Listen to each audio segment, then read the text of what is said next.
Yesterday, Erika Kirk's highly anticipated town hall aired on CBS, and what we're going to do today is go through a few different clips, break them down, give our opinions. So let's go.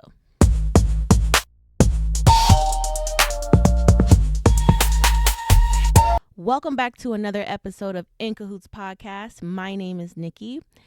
If you're new here, welcome. Please make sure that you subscribe, hit the like button. Make sure you turn on your post notifications so you know every single time we drop a video. If you want to donate to the channel, right there on the screen is going to be our Cash App, Venmo.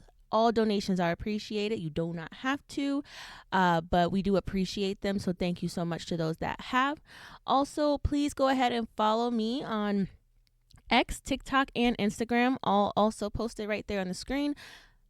Let's get in the video. All right, so Erika Kirk was interviewed by Bari Weiss. Basically, a lot of people tend to have a lot of bad things to say about this woman. I have no idea who she is. I don't watch CBS like that. So regardless of anything, the first clip that we're about to get into is basically Bari's going to talk to her about how people pretty much said that Charlie Kirk's assassination was justified. And let's see how she reacts to this. What do you say to people who justified his death? You're sick. He's a human being. You think he deserved that? Tell that to my 3-year-old daughter.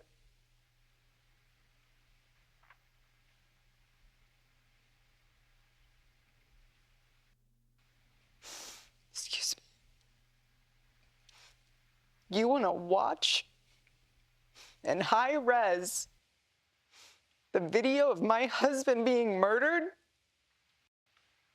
and laugh and say he deserves it?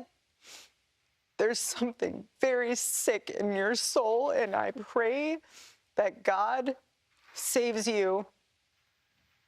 I pray, because that is what is so wrong. The internet in this world has dehumanized us. My husband did something very simple.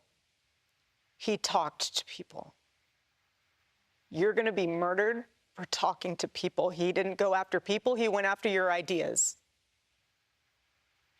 And if you think it's okay to murder someone because you think they had it coming for them, because they took the time to have people come to the front of the line if they didn't agree with you, and you think it's okay because you don't like what they say or how they say it, that they should be murdered, and you're enjoying it and you're rejoicing in that,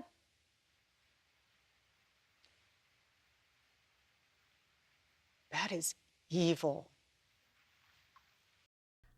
All right. I know y'all see them tears. Okay, I don't want to hear nobody saying that Erika Kirk don't have tears coming out of both eyes, because she did this on purpose. I don't care what nobody say. She said, I'm going to let these tears sit here on my face so that everybody can get a long, hard look at these here tears. She's like, I make them with my own tear ducts. These are tears. Okay, Erika. Okay, she didn't wipe not one away. That's like let me see.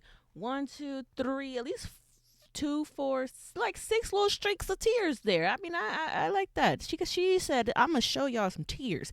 Anyway, no, on a much more serious note, that's something that I of course, like, a lot of people didn't agree with Charlie Kirk. Charlie Kirk didn't agree with a lot of people. Okay, we know that.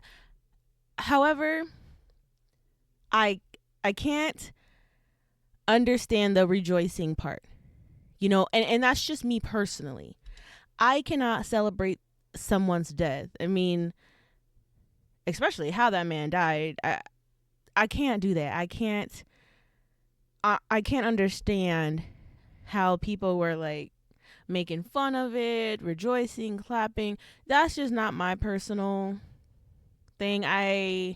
It's just something I till this day I can't wrap my head around. That should never have been done. So that was that clip, because I just wanted you guys to really see those tears, though, because those were some strong tears. Was not your question, but I'm going to put a squash on it before anyone else can attach to that.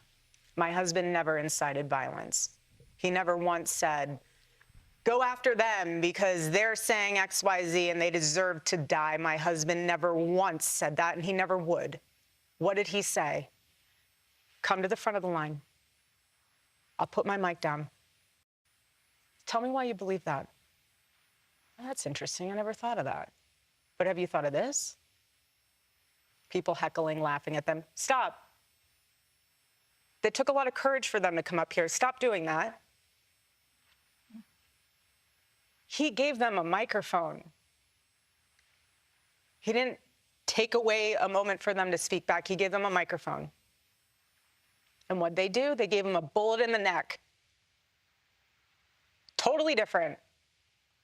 But you have secular revolutionaries that want to come out and say, you can't say that, and I'm going to stop you from saying it. I'm going to... Why? You don't have a conversation. Something as simple as a conversation. And this is what is so fast. Well, yeah. He did have conversations. We know that. I think a lot of people are going back to where the whole Paul Pelosi incident happened when he was attacked in his home. They were actually going after Nancy. And what I believe what Charlie actually said was, basically paraphrasing that the man that did this should not be in jail. He feels like others have committed worse crimes and they got out the next day. He also encouraged people in that city to go and bail him out. I did watch the clip. A few moments later, he did say that the act was wrong. But I mean, okay, yes, he did say that it's wrong, but it's still not something that you want to hear someone that people look up to say.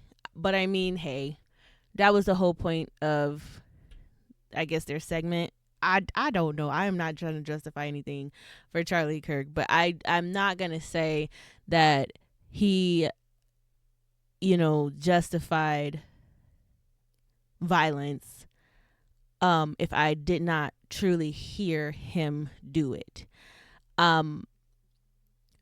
Some of the words that he would speak leading up to him condemning something were really like, did he just say that? Like, you know what I mean? But I don't know. I didn't watch enough of Charlie Kirk to be like, to start like quoting things like, no, he said this and that and that and this.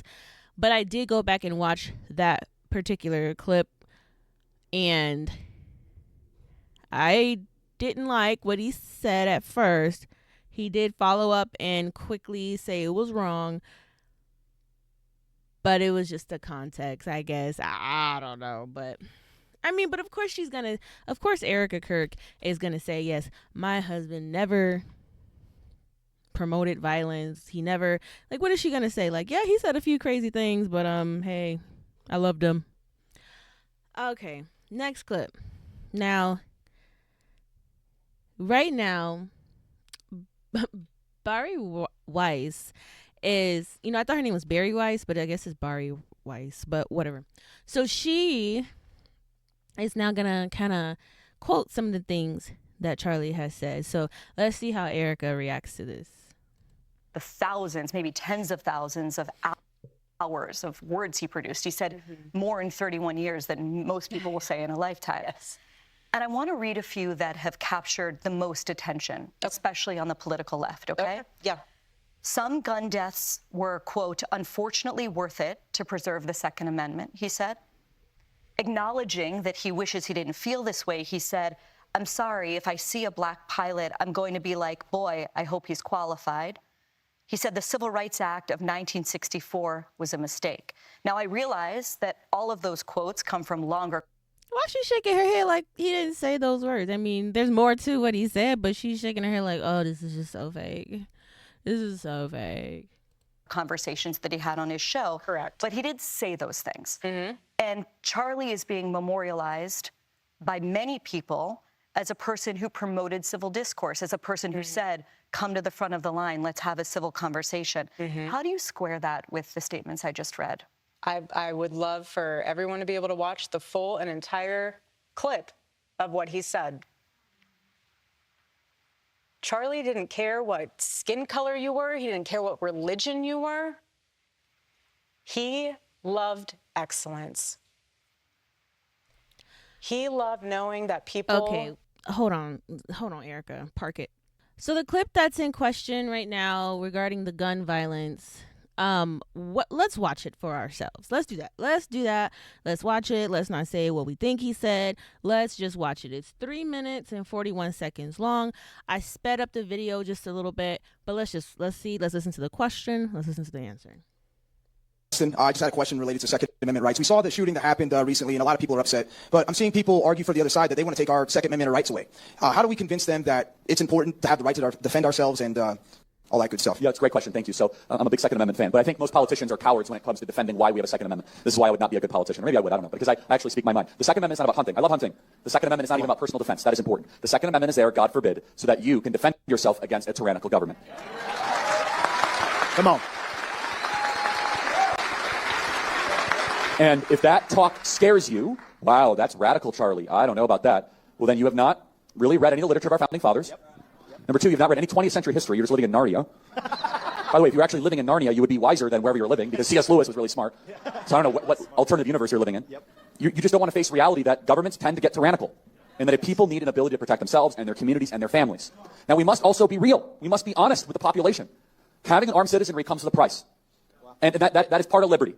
Wow. Driving comes with a price. 50,000 people die on the road every year. That's a price. You get rid of driving, you'd have 50,000 less auto fatalities. But we have decided that the benefit of driving, speed, accessibility, mobility, having products, services, is worth the cost of 50,000 people dying on the road. Wow. So we need to be very clear that you're not going to get gun deaths to zero. It will not happen. Right. You can significantly reduce them through having more fathers in the home, yes, by having more armed guards in front of schools. Yes. We should have an honest and clear reductionist view of gun violence, but we should not have a utopian one. You will never live in a society when you have an armed citizenry and you won't have a single gun death. That is nonsense. It's drivel. Wow. But I think it's worth it. I think it's worth to have a cost of, unfortunately, some gun deaths every single year, so that we can have the Second Amendment to protect our other God-given rights. That is a prudent deal. It is rational. Nobody talks like this. They live in a complete alternate universe. Sure. So then how do you reduce? Very simple. People say, oh, Charlie, how do you stop school shootings? I don't know. How did we stop shootings at baseball games? Because we have armed guards outside of baseball games. That's why. How do we stop all the shootings at airports? We have armed guards outside of airports. How do we stop all the shootings at banks? We have armed guards outside of banks. How do we stop all the shootings at gun shows? Notice there's not a lot of mass shootings at gun shows. There's all these guns. Okay, I'm going to stop it there. I don't know. I think because I had it going so fast, it's like making it buffer. Whatever the case may be. Okay, so we have the clip. Mine is like a few seconds. So basically what he's saying, and the biggest reason for, I guess, what he's saying is with the school shootings, you know, with the children. And I'm not going to lie to you. I do agree that that there should be armed guards at schools. There should be metal detectors at schools. And it's a shame. Do not get me wrong. I do also understand that is a shame that we would have to expose children to something that seems so harsh, you know, because kids should be able to go to school and not have to go through a metal detector, not have to stand there with their arms up and have a wand, you know, waving all around them, making sure they don't have anything, checking their backpacks. And then, you know, when they're coming in or going home or whatever the case may be, there's a big man with a rifle, because they don't really understand that, especially the little kids, you know. They don't understand that, you know. But unfortunately, as we progress in this world, certain things need to change. And some things, they're not going to always look pretty when they change. But sometimes we have to do things for the sake of our future. And the kids are our future. It is absolutely ridiculous how many school shootings that there have been.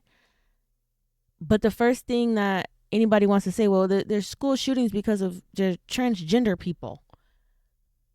Listen, I don't care what you want to identify as, that is not my business. That is between you and God, right? I don't care what color you are, what religion you are. That is not my business. I don't feel like the color of someone's skin, who they pray to, or who they identify as makes them a mass shooter. I think just the person that they are, minus all of that, the person that's here makes them evil like that. The person that's within makes them evil like that. It doesn't matter what color they are. It doesn't matter if they think they're a girl or a boy, or they're gay or straight. It doesn't matter. If you're a bad person, you're just going to be a bad person. If you're bad, you're bad. I mean, I don't know. It's a touchy subject, obviously, but we do have to have those type of conversations. And yeah, I just feel for these kids, because when I was growing up, I didn't think twice that maybe I would go to school and the school would get shot up. Like, that's not where we were in life. Now, fast forward, I'm 32 years old, and I'm looking, I see the kids, they're going to school, they're getting on a bus, and I find myself saying, like, a silent prayer, like, Lord, please don't let anything bad happen to them. Don't let any crazy people come in shooting the school up. Let these kids have a good day, a good year, a good life. I mean, it's sad. I don't know. It's extremely sad, but we can't do anything about bad people. I'm not going to look at, somebody in the color of their skin and say, they're about to shoot this place up. I'm not going to look at somebody who's transitioning and say, I'm not going to let my kid go to school today because somebody who's a transsexual just went into that school. I'm not going to let my kid go to school. Come on. Bad people are going to be bad people no matter what they look like. And unfortunately, you can't just look at a crowd of people and say, it's that one. It's that one. You can't do that. You just have to pray and just pray that God just covers you and your loved ones.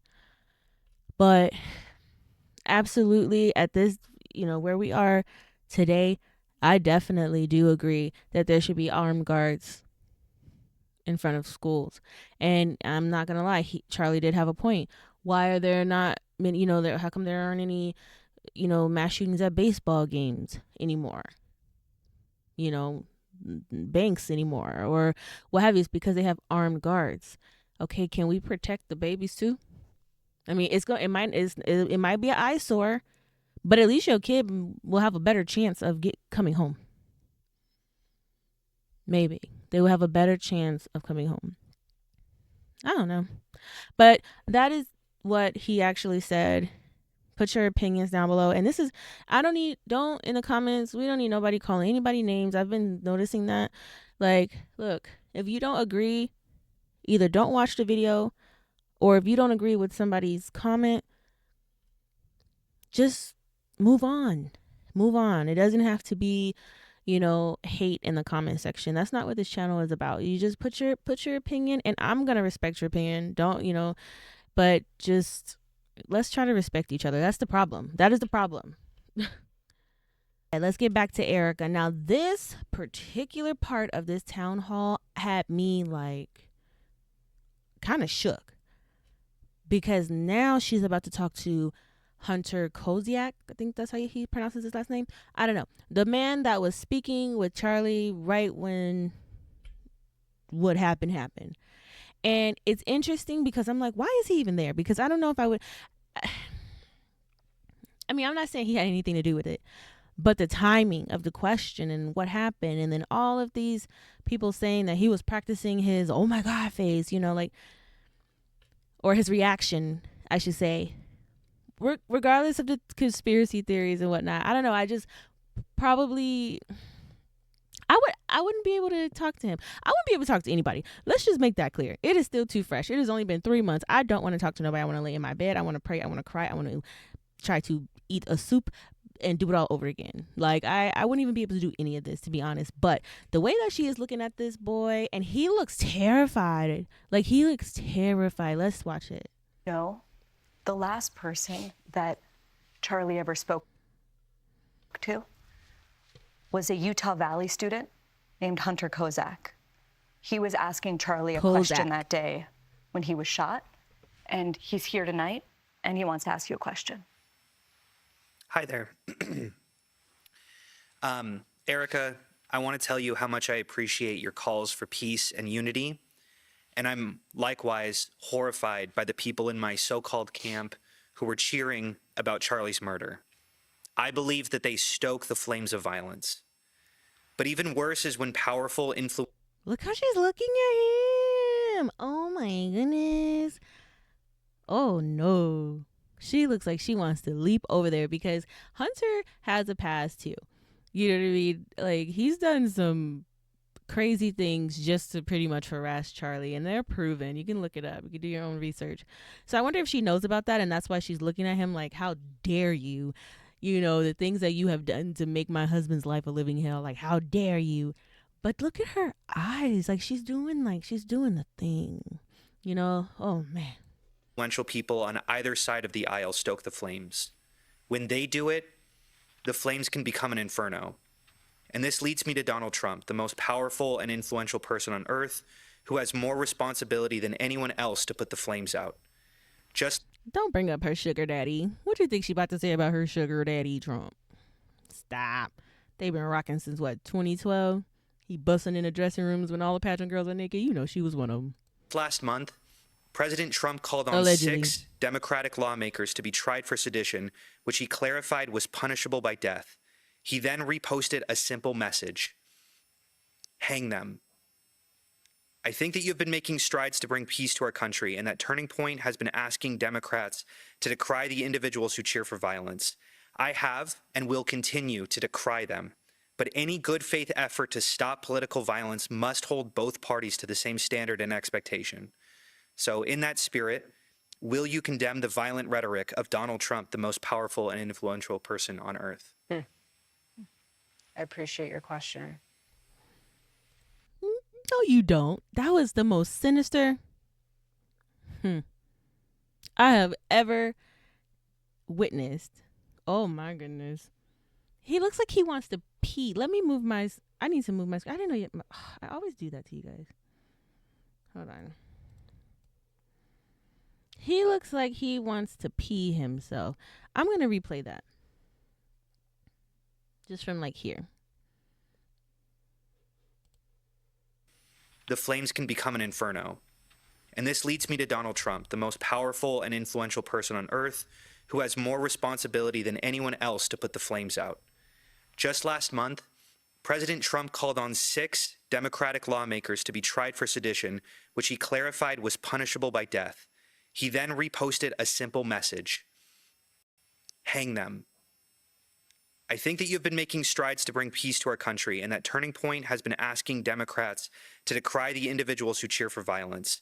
I have and will continue to decry them.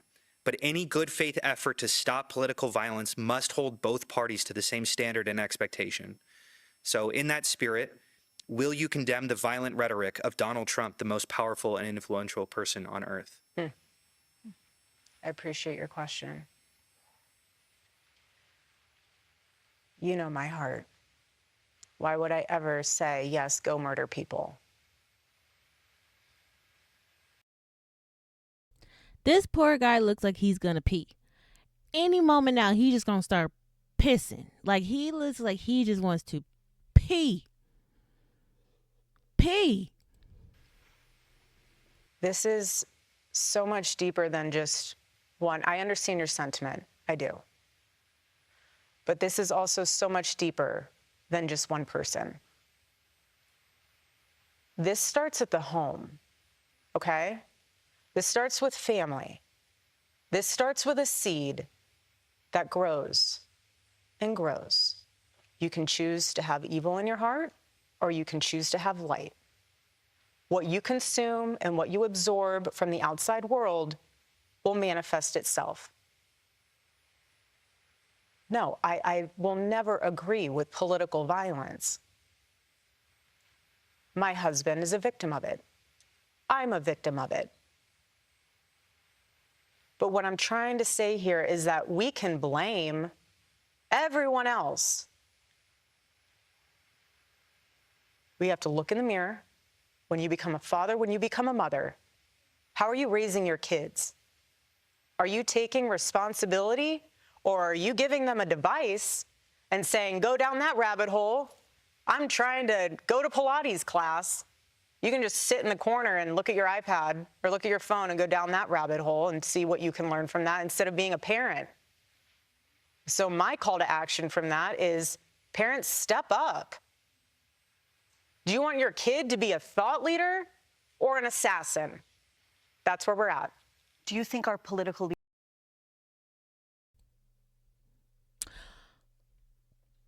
She didn't answer that question. She did not answer that question. Nope. She didn't answer that. Why didn't you say the president's name? How come you didn't say, like, yeah, I think what Donald Trump said was very bad. No, Trumpy. No, she didn't answer that fully, I should say. She did not fully answer the question. But anyway, let's get into these conspiracy theories. And she finally says what the rings mean. Like, and if she has before, you know, the big gold rings on her fingers, if she has before, I missed it, because from my understanding, she never mentioned it. So let's see. From unreality. A 22-year-old man named Tyler Robinson has been arrested and charged with the murder of your husband. And yet there are a huge number of conspiracy theories, you might call them brain rot, that are spreading right now online about the actual story behind the reality. One, people say that Tyler Robinson was actually a MAGA Republican. Or two, some people say you were actually a Mossad agent sitting in front of me, and you were Charlie's handler, and Israel killed Charlie. Right. Other people say that a number of men in the crowd were wearing maroon T-shirts, and this signifies that his killing was an elite airborne operation, whatever that means. They say that the rings on your fingers, which are my kids' initials, my wedding band, the Medal of Freedom, my engagement ring. But apparently they symbolize some kind of secret plot. That's a big ass wedding band. Why is her wedding band so large like that? That's not a band. What? Wedding band?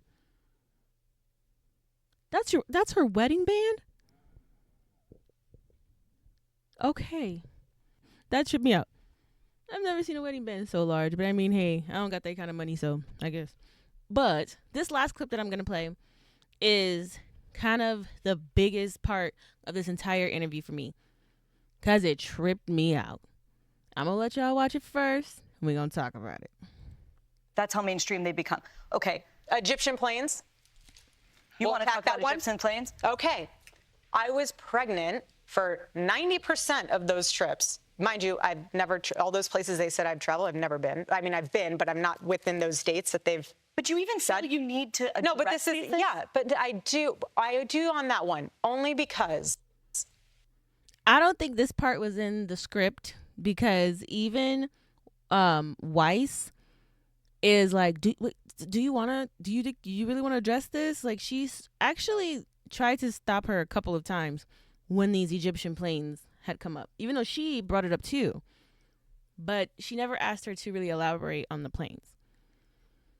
So yeah, it just kind of, this part is very weird. And then she's like, I've never been to those places. I mean, I have, but not on those dates. And she's like, that's when Weiss is like, whoa, you don't have to do this. All right, let's see. Only because from a humor standpoint, I intentionally, when I was pregnant, hid. Not because I was embarrassed, not because I didn't want anyone. Yes, we did keep it very private, but it's because it was a moment very sacred. I was growing a human inside of me, my baby. The world that Charlie and I live in is very toxic at times. Yeah. And when you are growing a beautiful child in you, I don't want to be around it. I want to enjoy eating my In-N-Out burger and my hot fudge sundae. That's what I want to do. I'm pregnant and I have 9 months to own it. You really think I'm going to be on an Egyptian plane while I am wanting to be with my In-N-Out burger and my chocolate milkshake? No, I'm not. So if you want to go through my flight log, go right ahead. It's very boring. You say I was here on this date. I have a photo in my phone to prove that I actually was in the hospital because I was having contractions. So game on. Mrs. Kirk. Nobody ever said you were on the plane. Who said that? Why are you bringing up your pregnancy and In-N-Out burgers and chocolate fudge sundaes? Whoever said you were on the plane? There was a concern of you being followed. Not that you were on it. This is probably why Weiss didn't want you to speak. Because what? Whoever said that? Why? I don't know why she would. And that's the thing. In my head, I'm like, okay, well, maybe she just got it wrong. Maybe she misunderstood Candace. But see, it's not just Candace that has been speaking about this. This has been going across YouTube, across X, across Instagram, across TikTok. And not one person ever said that she was on these planes. So either somebody's giving her terrible information or she just word vomited. And the whole time, Weiss looks nervous. And she's been trying to get that out since damn near halfway through this interview.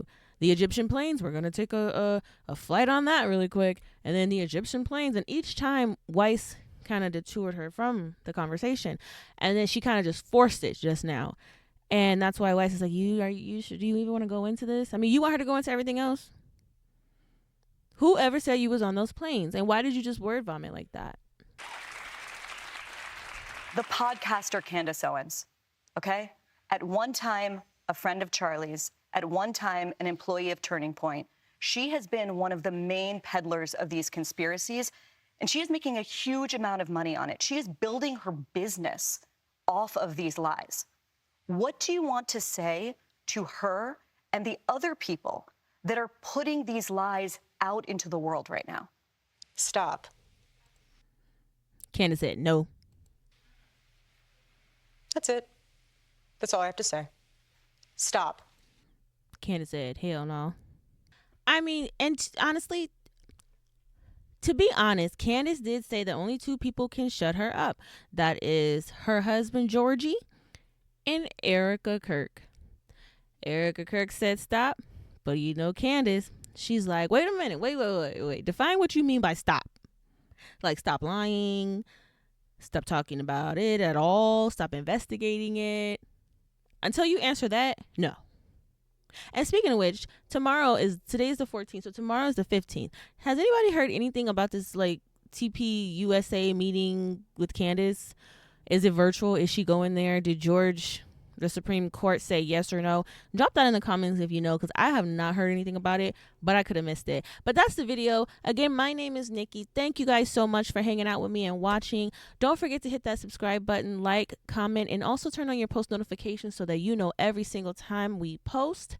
And if you do want to donate to the channel, help us out a little bit, our Cash App and our Venmo is right there on the screen. But please make sure you also follow us on X, TikTok, and Instagram. And we will see you in the next video. Bye.